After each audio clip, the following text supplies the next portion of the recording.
5월 11일 금요일 새벽 말씀의 시간입니다. 오늘 하루도 하나님의 보호하심과 인도하심이 우리 모든 성도님들의 삶에 함께 하시기를 축원합니다. 오늘 우리가 에스겔 이제 마지막 부분들이죠. 45장부터 48장까지 꼭 통독하시고 혹시 에스겔서를 다 읽지 못하셨다면 이번 주말을 통하여 정말로 에스겔서에 하나님께서 그 고통 가운데 있었던 이스라엘 백성들에게 주셨던 예언의 말씀을 이해하고 지금 우리 시대에 어떻게 적용되는지 다시 한번 깨닫는, 그래서 포기하지 않고 이 성경을 꼭 읽는 우리 성도님들 되시기를 다시 한번 바랍니다. 자, 에스겔에는 많은 예언의 기별들이 담겨져 있습니다. 그것은 좀 전에도 말씀드렸지만은 현실을 살아가는 우리에게도 매우 적절하게 적용되는 그러한 예언들입니다. 그 가운데서 제가 참 좋아하는 이 성경의 예언의 한 부분이 있는데 그것은 에스겔서 47장 6절부터 12절입니다. 오늘은 이 본문이 좀 길기 때문에 옆에 성경이 있으시다면 같이 좀 보면 좋을 것 같습니다. 자, 에스겔서 47장 6절부터 12절입니다. 그가 내게 이르시되 인자야 내가 이것을 보았느냐 하시고 나를 인도하여 강가로 돌아가게 하시기로 내가 돌아가니 강 좌우편에 나무가 심이 많더라.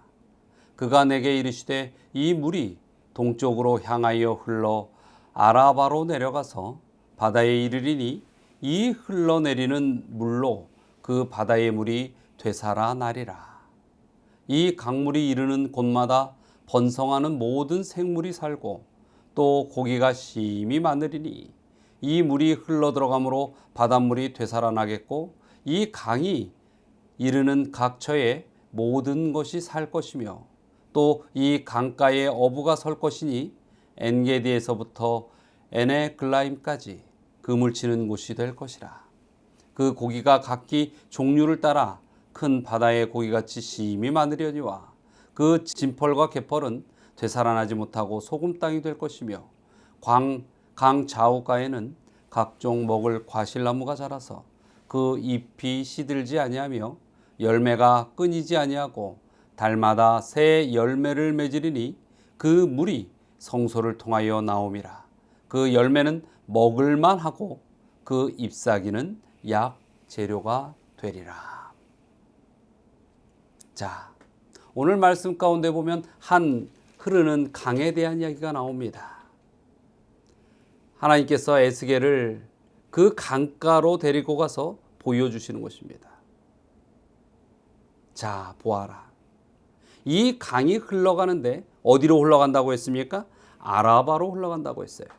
이 아라바라는 것은 사해와 그 사해 남쪽으로 이어져 있는 사막지대와 골짜기, 그 인근을 아라바라고 이야기합니다. 그런데 이곳에는 염분이 많아서 웬만한 생명체가 살지 못하는, 그래서 죽음의 땅인 것처럼 여겨지는 곳이죠. 그리로 한 강물이 흐릅니다. 그런데 오늘 이 말씀의 내용을 쭉 보면 그 강은 살리는 물입니다. 이 염분으로 인하여 살아날 수 없는 그 땅에, 그 물에 이 강을 통하여 생명의 줄기가 흐르고 그 강가에서 강의 영향으로 생명체들이 돋아나는 것입니다. 자, 11절에 보면 그러나 진펄과 개펄은 되살아나지 못하고 소금 땅이 될 것이다 라고 이야기합니다. 즉 이것은 죽은 땅이라는 것이죠. 여러분, 이 강이 흐르는 곳은 산 땅이 되는 것이고 강의 영향이 미치지 못하는 것은 죽은 땅이 된다는 것을 하나님께서는 지금 보여주시고자 하시는 것입니다. 그런데 이 강에, 죽음의 땅에 이러한 생명의 강이 흘러갈 때에 그 강은 치유의 강이요, 치유의 열매와 잎사귀가 나온다라고 오늘 이 본문의 말씀에는 우리에게 이야기하고 있습니다. 그런데 더 중요한 것이 있죠. 12절에 보면 이 강이 어디에서 나온다고 그랬어요? 성소에서 흘러나온다고 했습니다. 하나님의 보좌에서 하나님의 능력과 은혜와 사랑이 이 땅에 흘러나올 때에 이 땅의 모든 인류가 비록 죽음밖에 없는 불신과 죄악과 고통의 땅이지만 그곳에 진정한 생명의 꽃을 피울 수 있고 또 생명을 얻는 백성들이 살아날 수 있다라고 희망의 기별을 주시는 것이죠. 하나님의 성소가 어디에 있습니까? 그것은 분명히 하늘 보좌에 있는 것입니다. 그러나 하나님께서는 이 땅에서도 예수 그리스도께서 육신의 몸을 가지고 인간의 몸을 가지고 이 땅에 오셨던 것처럼 지금도 변함없이 사람들 사이에 머물기를 원하십니다. 그 사명을 준 곳이 있죠. 그곳이 바로 교회인 것입니다. 더군다나 현대 진리의 기별을 가지고 있고 이 마지막 시대에 정확한 그러한 이 시대적 상황에 어울리는 기별들을 온 세상에 전파해야 할 사명을 가진 우리 제7일 예수재림교회는 더욱더 이 기별에 대하여 집중하고 중요히 여겨야 할 것입니다. 바로 이 하나님께서 진리의 기별로 세워주셨고 또 그렇게 존재하기를 원하시는 교회가 바로 이 생명의 강이 흐르는 성소가 되어야 한다는 것이죠. 교회는 그런 곳이 되어야 합니다. 이곳에서 하나님의 생명수가 흘러나와야 하고 우리는 그 물을 먹는 백성이고 그래서 우리는 살아 있어야 합니다. 하나님을 믿으면서도 고통과 슬픔과 절망과 패배감 속에 살아간다면 그것은 살아있는 영혼이 아닙니다.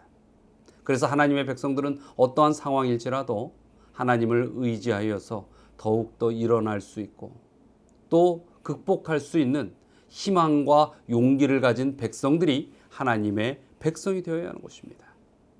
또 하나님께서는 원하시는 것이 있지요.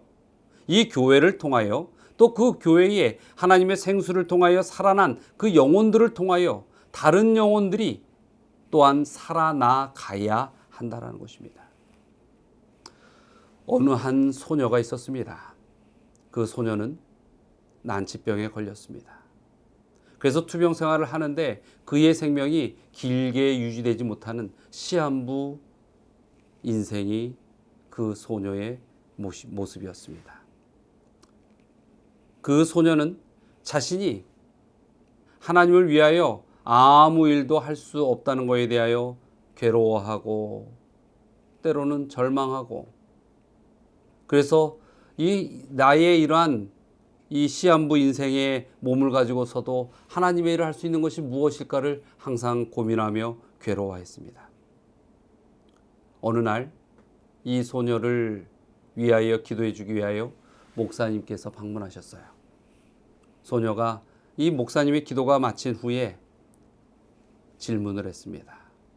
목사님, 저에게 고민이 있습니다. 제가 아파서 일어날 수도 없고 이렇게 누워 있는데 그런데 저는 하나님을 위해서 무엇인가를 하고 싶은데 할 수 있는 게 아무것도 없습니다. 교회를 위하여도 할 수 있는 게 아무것도 없습니다. 그게 저에게 너무나 큰 고통이고 고민입니다. 어떻게 해야 하죠? 그러자 목사님은 그 소녀에게 이야기했습니다. 아니야. 너는 정말로 하나님께서 기뻐하시는 큰 일을 할 수 있다.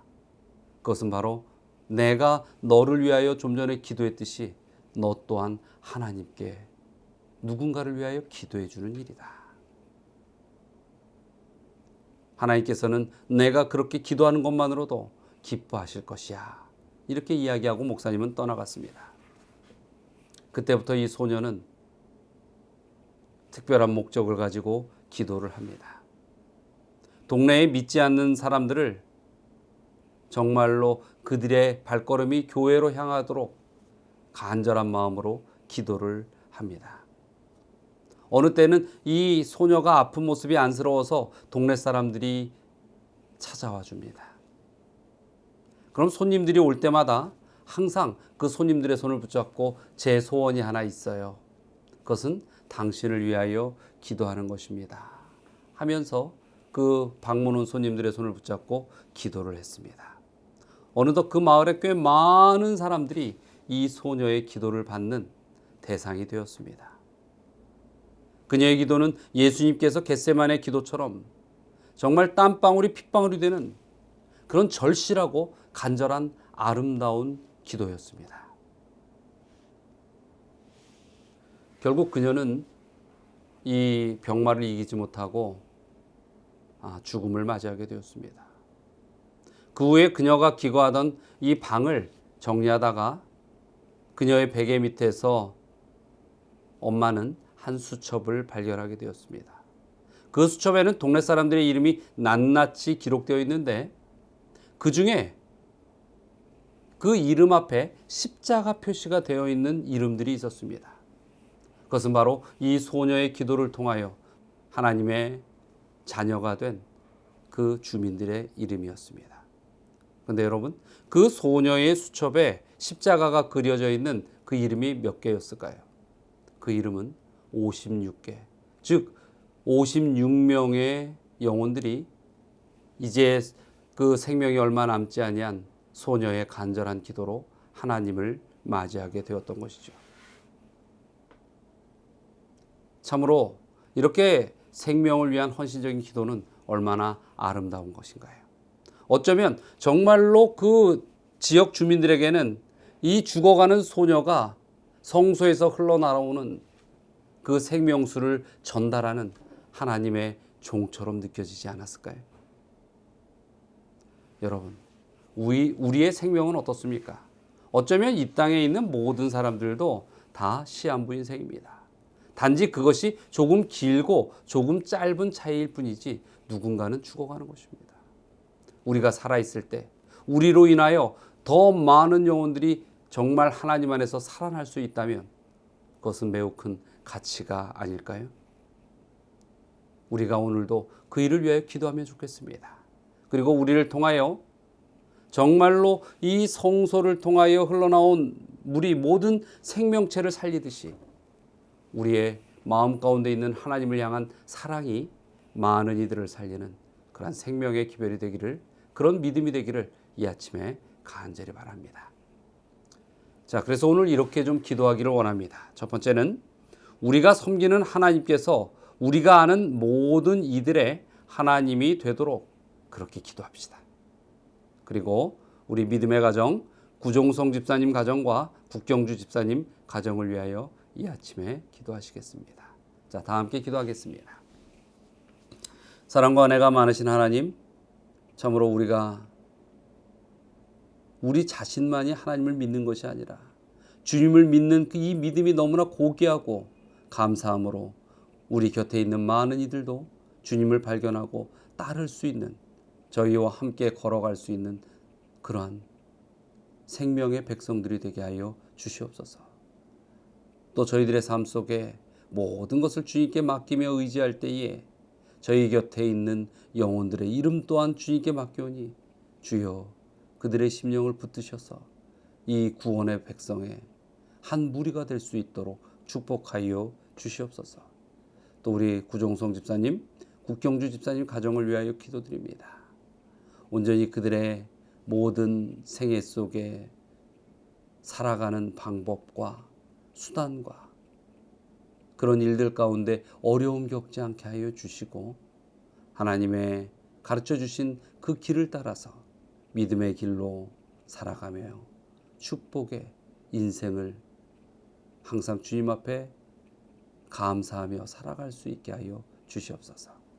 오늘 하루도 또 서울중앙교회 모든 가족들 승리하는 하루가 되게 하여 주시고 이 날이 지나고 이제 다가오는 안식일에도 주님 앞에 거룩한 예배를 드릴 수 있는 우리 모든 성도가 되게 하여 주시옵소서.